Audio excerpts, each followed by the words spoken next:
What's up, Jeepin' fans? Jeepin' with T again. So if you watched my previous videos, you saw that I put a light in the back of the Jeep and I wired up this little control panel that goes here on the back of my door on my tailgate.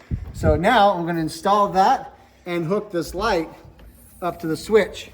I have my assistant today, Bubba Dude. What's up, guys? Tools and the accessories that I needed to do the switch panel wiring. So I have some blade connectors, a nice razor blade to help me cut the wire, 16 gauge wire again, 16, 18, 14 gauge, 20 gauge, whatever you have. Works out well. It doesn't really need a whole much amperage. Blowtorch to help melt the wire connectors that I'm using. I'm using the same ones I've used in the past. Well, as I heat them up, this melts around the wire, so it kind of seals it off. And then this is the solder point, so as it melts, as it heats up, this solder point melts and kind of causes the wires to combine. So it's really nice. I like it a lot. And then just some wire cutters that have the wire strippers up front, and then the crimper at the bottom, and then the cutters in the middle. So these are the tools that I used. First thing we gotta do is take off this panel. So Bubba Dude's gonna pop it out for us. So let's start over here. Now Bubba's gonna take off this panel so we can access and get the wires in there. Here you go. You get access to this port. This is where my power is gonna come from, the cigarette port. So I'm gonna pop this plastic off, get behind it, and see if I can tap into this power to power the lights and everything else. So to tap into this cigarette lighter, out port, what do you want to call it? We pulled all the plastics back so we can get in there. We found the wire that goes to the actual power port. Now what we're going to use is these T-taps.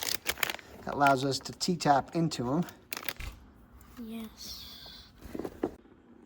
Okay, so we got all these wires done and the plastics put back together. Now we're going to take these wires across and hide them behind here. When you make sure to remember, when you're wiring this up, don't get the power supply to whatever you're powering with the switch mixed up with your power supply that is going to be powering everything. That's a no-no. Reminder. So we got everything put back together. All the plastics are snapped back in. All the wires are kind of zip tied and tucked away, so it looks nice and clean. This is all bolted in, and then see if it works. Boom! It's awesome. And then this guy down here controls these guys. Done. This is exciting. So there you have it. I got a new switch panel installed in the back of my Jeep, just to give me a little bit extra light back here. Eventually I'll get some more lights or more switches or something I can do back here a little bit, but this is pretty exciting. Last night I was sleeping, actually this morning I was sleeping, and I got up about 5:30 and I was like, oh, something's wrong with that wiring. So I came out here and took a look at it, and one of the connectors wasn't connected tight enough. So one of the connectors that I had back here that came down from the roll cage to the power port in the rear, it wasn't strong enough of connection. So what I did is I cut the wire and I T-tapped. I basically just took this negative that's on the light, brought it all the way down and just tapped it in here.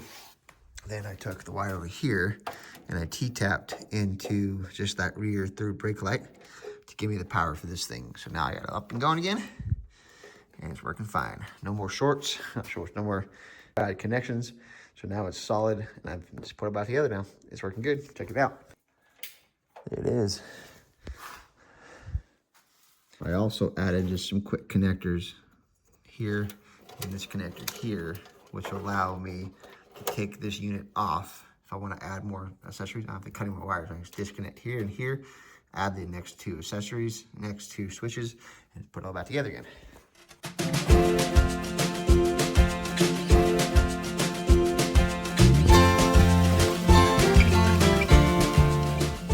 So thanks for watching, and like and subscribe for more. And remember, keep hitting them trails.